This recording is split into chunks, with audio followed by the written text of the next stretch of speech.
Hello, this is Father Rich. I'm here in the Rectory kitchen at Our Lady of Peace Church in front of the recycling can that we use to recycle things here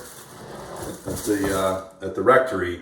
And I highlight that because this masterpiece actually used recycled things to be built into art, to tell the message about God using what the world might see as being junk or unusable, and he redeems it. And he makes it beautiful, and he brings beauty from it. The next masterpiece, probably the most unique one that we've covered, is called Paradise Garden by Howard Finster. It's down outside of Atlanta, Georgia, in a place called, it's actually his property down in Somerville, Georgia, in which he's built into this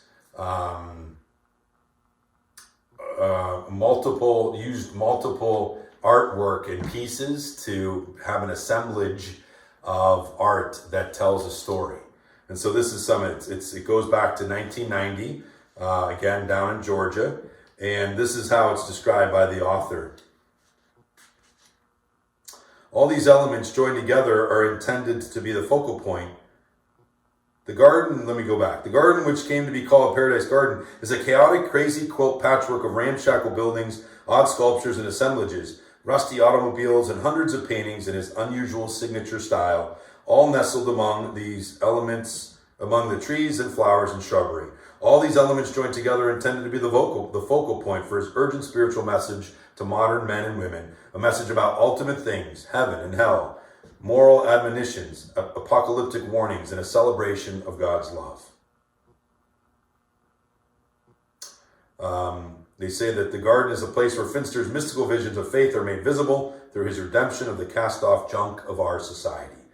So again, this idea of redemption, of God finding the beauty in all things. That God, that one famous quote that was used probably 30 years ago, very often, God don't make no junk, right? So he was a Baptist preacher, an itinerant preacher. He was born in Alabama, actually, and at an early age showed an inclination towards art, but also the Bible and preaching. He wrote his first sermon at 16 years old and became an itinerant preacher, but would still do some work to try to supplement, make money to make a living. And one of which was a bicycle shop that his family was part of working at.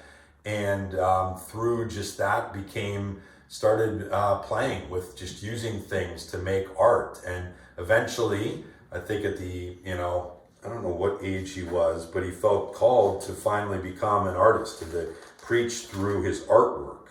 I think in 1975. So he would have been about 59 years old.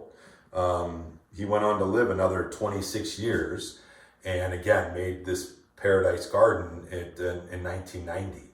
He died in 2001, and he had remarkably, he became, once he started his artwork, because he was recycling, and that was a big, a common trend, or obviously a focal point in saving the environment, people started wanting to use his artwork in galleries and all over the place. And so he couldn't keep up with the demand. And then eventually he started doing work around his own home and kind of building an art piece, so to speak, out of this assemblage that he was doing.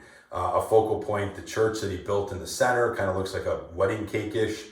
He made a pathway, a sidewalk out of all recycled items, beach glass and Coke bottles and all kinds of stuff. So really fascinating. They kind of say that some people, if you didn't know him better, might think he was almost kind of crazy because of his fascination and his obsession with this.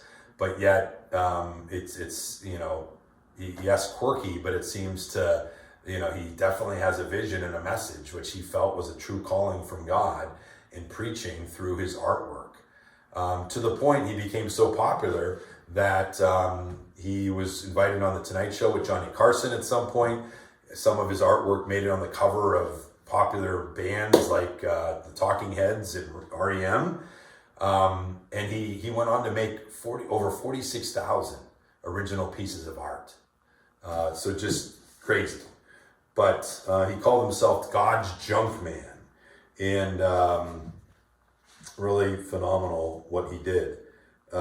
They talk about some of his main heroes that he would combine his biblical messages. He would, in all of the art that he would do in the painting, he would always have biblical passages that he wanted to be part of the message. So especially this Paradise Garden across this property, Bible quotes everywhere. But he also mixed them with pop culture quotes and people. They say some of his heroes that had influence: Elvis Presley, Henry Ford, George Washington, and Shakespeare. So the last quote that from him that I just wanted to mention, he says, "I am sure about myself and my work. I'm sure about God and Jesus and the Bible. My responsibility is to get the message out all over the world." And he does that in a very unique way. They kind of mention how he saw himself as kind of a second Noah. So there definitely was a moralistic approach, calling people to repentance, as kind of, it mentions in the beginning there. And that people come from all over the country to go to Somerville, Georgia, to tour his property, maybe to get a self-guided tour, or a tour guided by him to explain his message and his mission. So yes, you should check it out. There's a picture of it but go on the internet, check it out. Really fascinating to see this unique approach to using art and using discarded trash to glorify God and to tell his message of love and repentance. So thank you for joining me. Our next masterpiece, we're getting close, 2 more left. The Four Holy Gospels by Makoto Fujimura, a series of paintings from 2011. So getting, almost 10 years from today, getting much more modern. So again, hope you'll join. Thanks again. God bless.